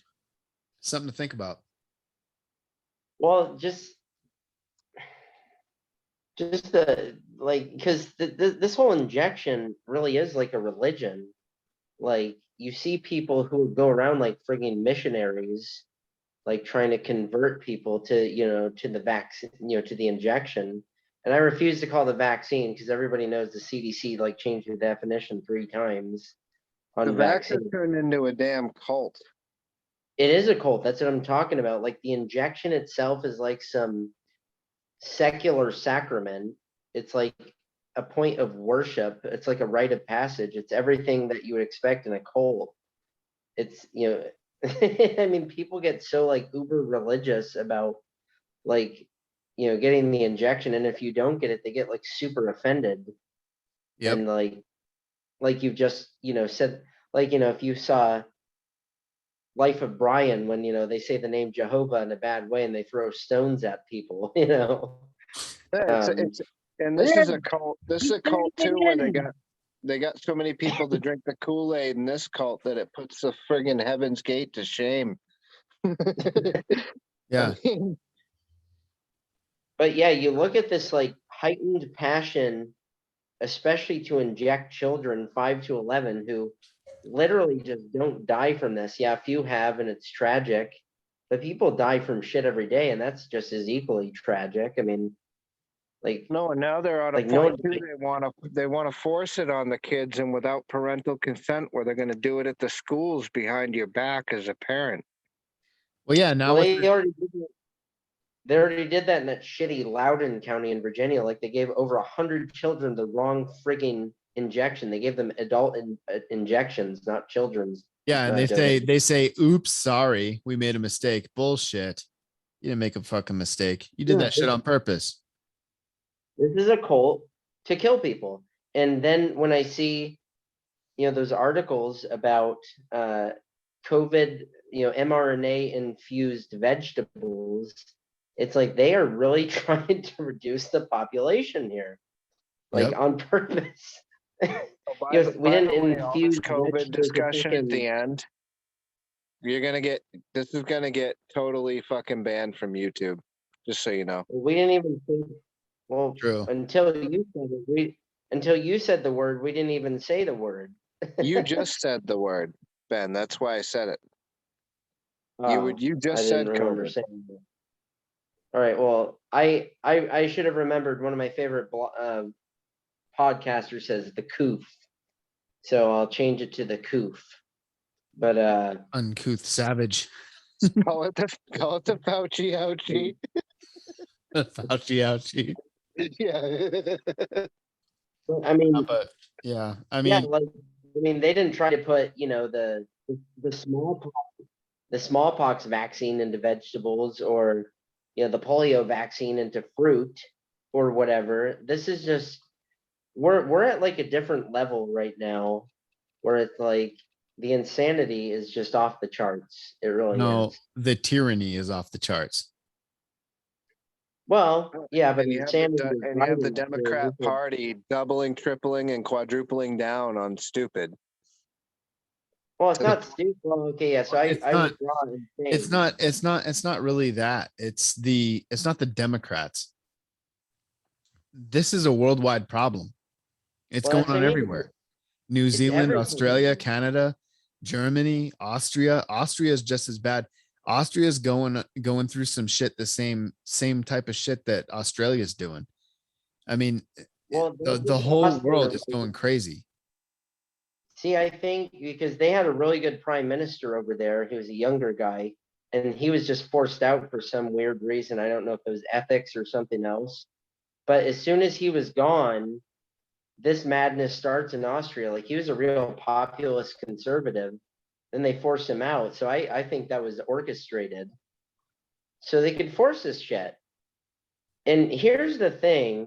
So, because they want to like make it to where you can't go into grocery stores, and like there's some province in Russia, or oblast in Russia, I should say, that's apparently talking about not letting people get alcohol in stores unless they get the Fauci ouchie. But it's like when you make hundreds of millions of people unemployable, unable to eat, unable to travel, you have a fucking revolution on your hands. Yeah. Like, Especially in this country. I mean, the only reason when they're not they like really start right now, when they really start cracking down here, it's gonna get ugly.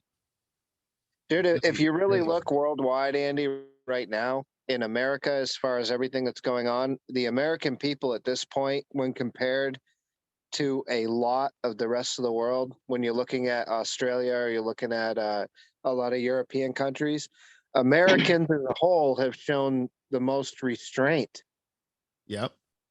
But here's the thing though. compared to everybody else. You wait till the kids start dying.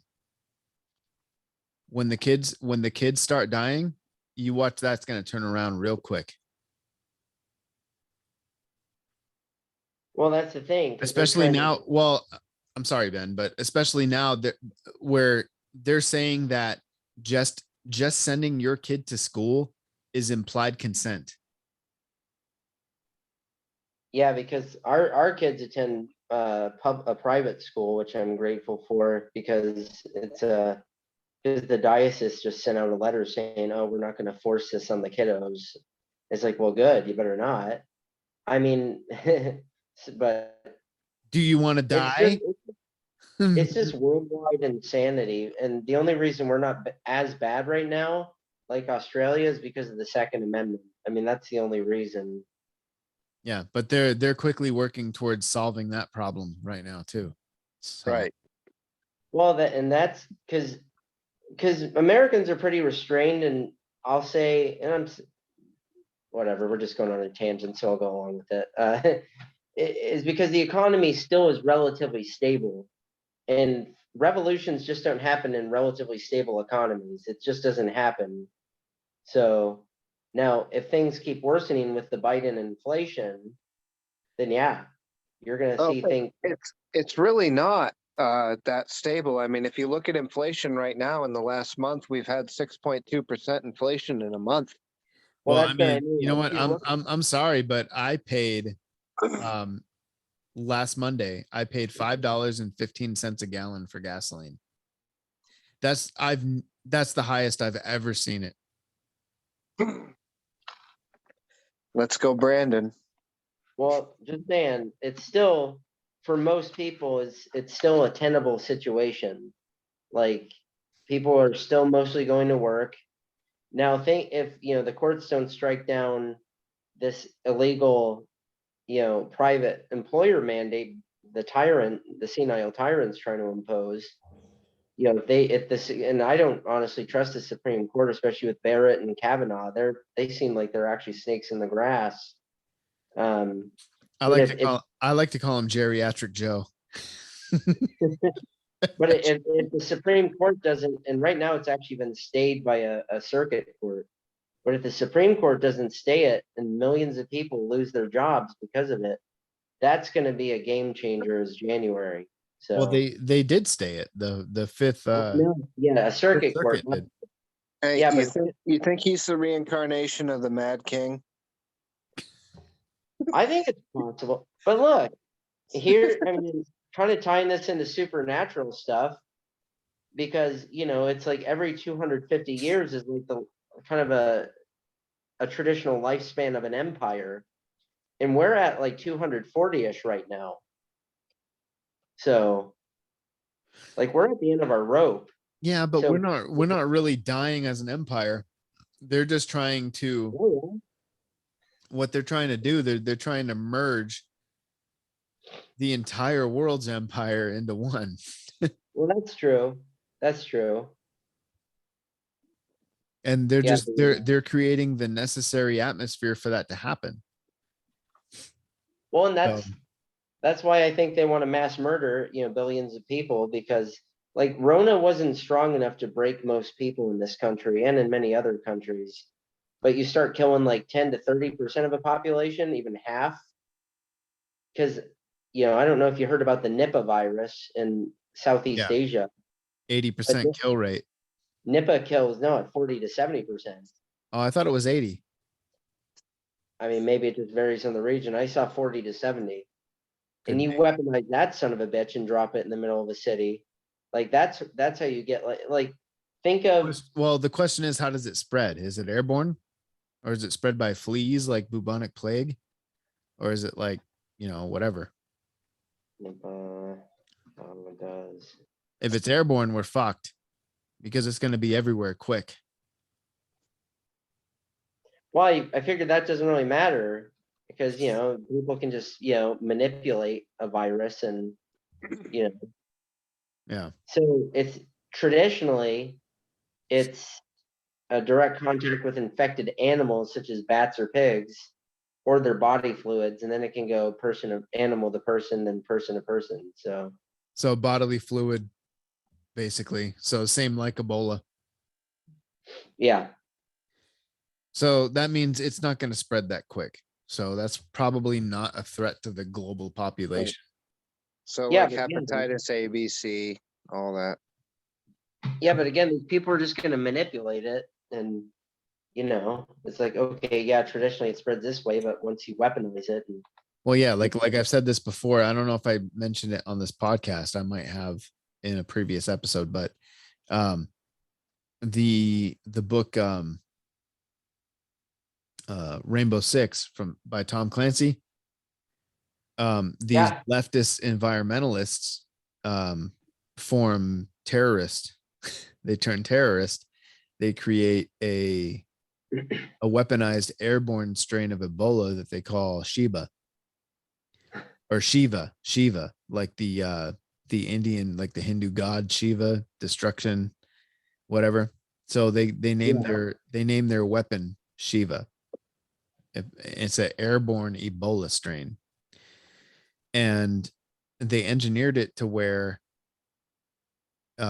once you catch it or once you're infected, you walk around and spread it, but you don't show symptoms for almost a month, but you're spreading it the whole time, even when you're asymptomatic.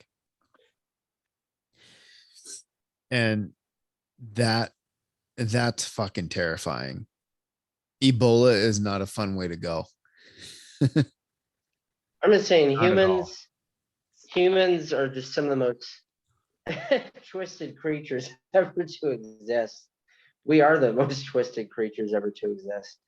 Well, So that's why it makes me hope in the sense that yeah, there but really I are. mean, There really are. I disagree with that statement because the majority of humans, that wouldn't even occur.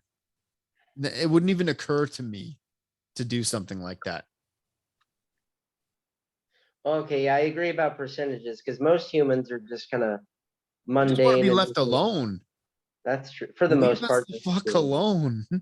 It's like that meme that's been going around, and it shows Sylvester Stallone from Rambo, and it says, if you think it's bad now, just wait until all of us that just want to be left alone get involved.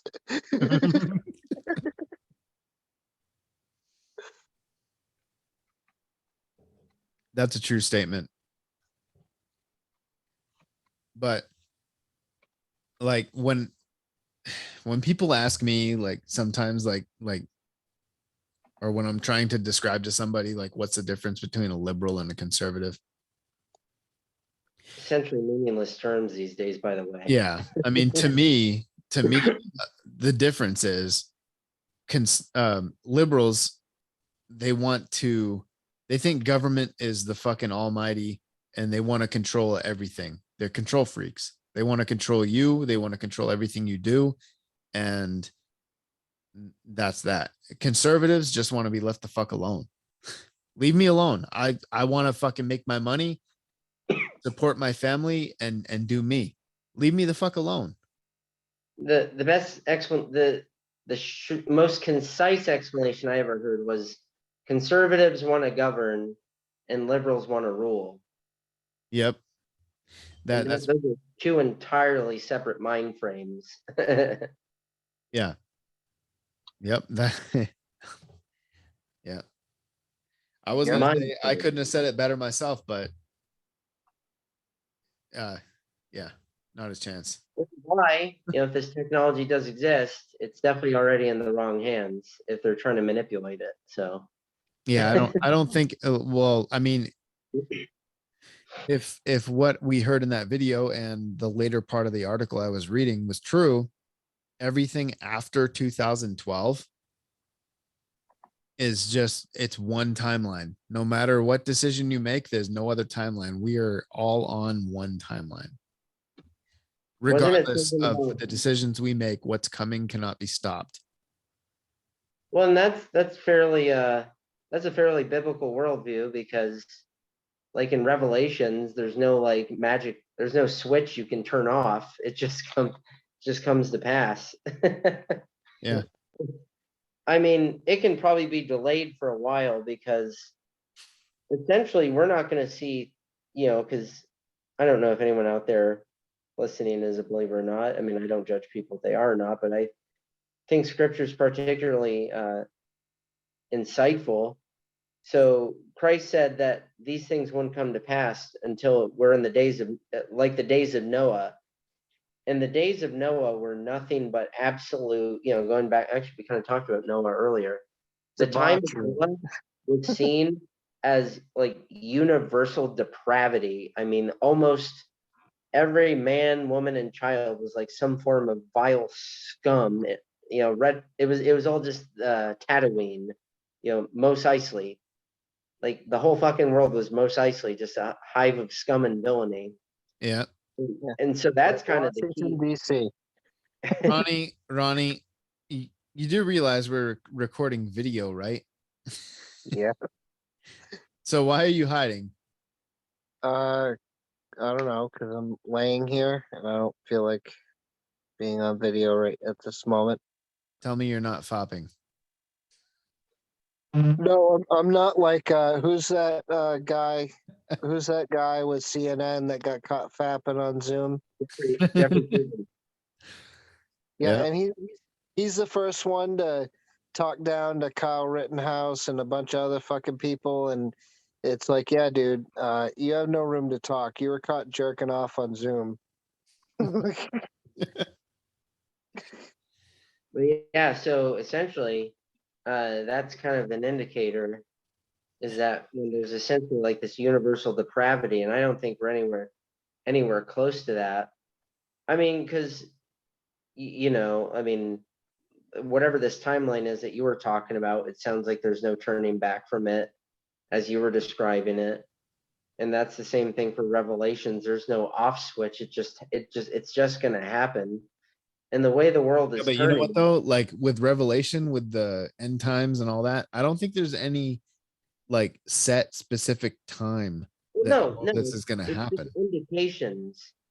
Because, like, No, for but like example, I think it can be delayed. And I think it can be, like if we were to turn this around now, I think it could be delayed to some later date, hundreds of years from now. oh yeah, You it know what I probably mean? Listen to the can be delayed, Bible. 'cause if No you're one knows like, the time of the revelation but God. Yeah, but yeah, it can Not be even what I'm delayed. Jesus saying is knows like the right time of the now, revelation. the way we're going, if the Bible is true and Revelation's going to happen, it's happening now. But if we turn this around, the whole thing could be redone, revamped, and restarted 100 years from now, or 1,000 years from now, or History, 10,000 years from now, or history, whatever. history is cyclical. I mean, I've never accepted the linear kind of timeline where it's like something happens, that's it. It's the only time it ever happens. I mean, maybe that's the only time it happens in that particular form, but history just repeats itself. That's all. Well, yeah, I mean, it's kind of like if you've ever seen that video with the alien interrogation, the gray alien they're talking to. I mean, he even says that like the linear time construct is a uniquely human construct. Like I find no, linear, like there's no other race in the universe that follows that linear time construct other than human beings. well, yeah, it's kind of bogus. It is bogus because, I mean, just you look at the history of the world. I mean, you see empires rise and fall. You just see the same things over and over again on repeat. Just again with different. Like I think one of the greatest examples of that, of almost repeating history, is Hitler and Napoleon. I Yeah. mean, their trajectory was damn near identical. Different names, different locations, but the events were almost damn near ideal. Different targets too. No, you listen to the. You can Same look at. time. You can I look at don't nuclear think. weapons, Andy. Yeah, but Andy, I don't think look at Napoleon. nuclear weapons. Okay, I'm but I don't think Napoleon was aspiring to exterminate the Jews. Look at Andy. No, Look at but nuclear he did. weapons. No, but he did seek to, because he even like reestablished the Sanhedrin, which is the Jewish religious like authority. Like he did seek to manipulate it and like reestablishment in his like own image, like very bizarre kind of stuff religiously going on with Napoleon. Hey, Ben, Yeah. have you read or heard anything, about the, in ancient India, with possibly nuclear weapons being used in the ancient past, 10,000 plus years ago or more? It's written about in the Vimana. You're talking about ancient, the Vimana, right? in the Mahabharata and some of the other Vedic texts from ancient India. They describe a weapon, I believe, called the. I may get this wrong, but I think it was called the Brahmastra. Well, And this and here's their god wielded it, huh? Mahabharata. Yeah, the Mahabharata or something like that. But anyways, they say one of the Indian gods, and I don't remember which one, but he used a weapon called the Brahmastra or something like that. It was like Brahma, like a bull, but I believe it had a straw at the end, like Brahmastra or something like that.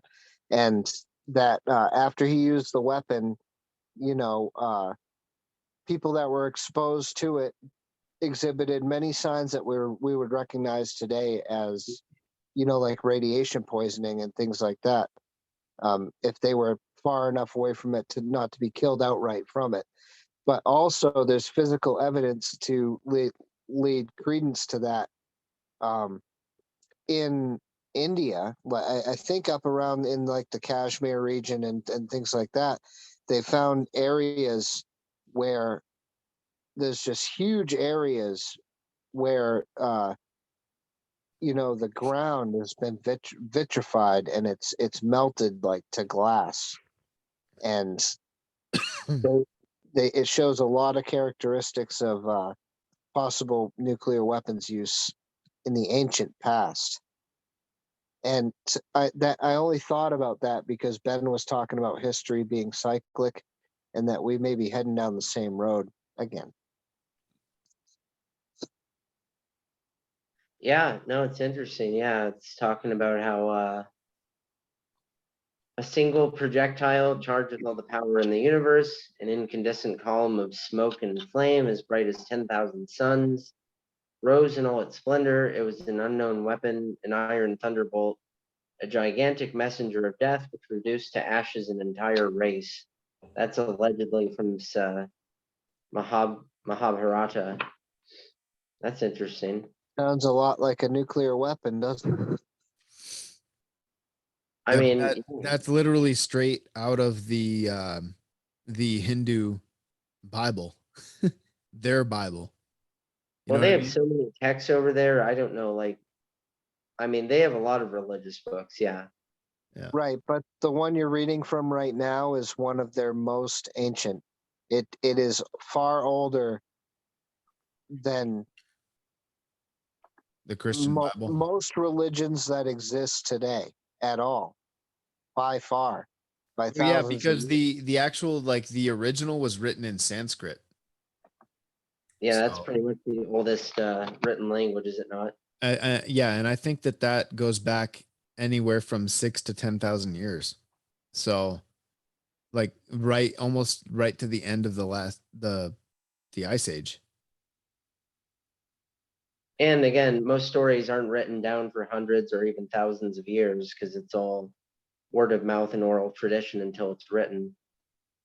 Yep. But I kind of subscribe to I mean, you know what? We need to end this because we're coming up on 2 hours if we haven't passed it already. But I kind of subscribe to the theory, my own theory with religion that, okay, if you take, you know, the three major religions in the world aside from, the Indian religions like Hindu, um, Judaism, Christianity, and Islam, we all worship the same God. Those three religions is the same God, the God of Abraham. Islam has similar origins, going back to Abraham. I mean, they totally perverted it and changed it and, you know, whatever, but it's still the same God. If you know, so, I mean, I think like, as far as like, you know, what happens when you die and, you know, I think it's a combination of a lot of different things. I think reincarnation's a real thing. I think a lot of people are doomed to repeat um, life on this planet when they fuck up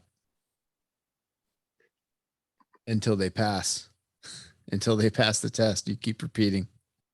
Or this the Akashic records are a real thing, and maybe we just have an opportunity to tune into them every now and then. That collective conscience. So Like I don't think like you know, like with, you know, with the Bible, with Christianity, like you only get one shot and that's it, and you end up in heaven or hell. I don't think hell is real. I don't believe in hell because, I mean, even in the Bible it says, you know, the wages of sin is death. And how do you define death? Death, to me, the definition of death is you cease to exist. You just don't exist anymore. You just, that's it.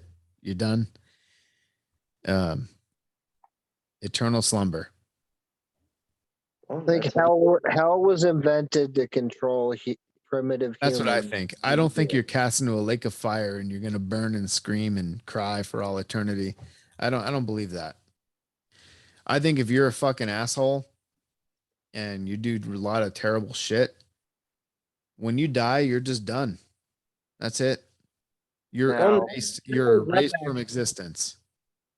that holds up actually with a lot of what Christians believe, because many just believe sin is separation from God. So you're separated from the source of life when you die if you're in that state of sin. So that could if be you almost listen, a if you relation. listen to the Hindus, you know, the Indian religions, you know, with karma and all that stuff. So, I mean, if you're a douchebag in you know, throughout your whole life, and you use people and you're an asshole and you murder people, and like in your next life, shoe might be on the other foot, and you're treated that way through your whole life, and you have to live that through karma, Or when they because karma's a bitch and it comes back around.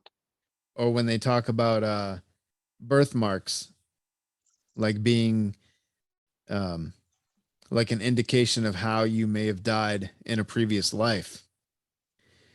And like Ronnie's got that birthmark right on his forehead. Maybe he was shot in the face in a Yeah, a previous nice life. perfectly round one too. Yep.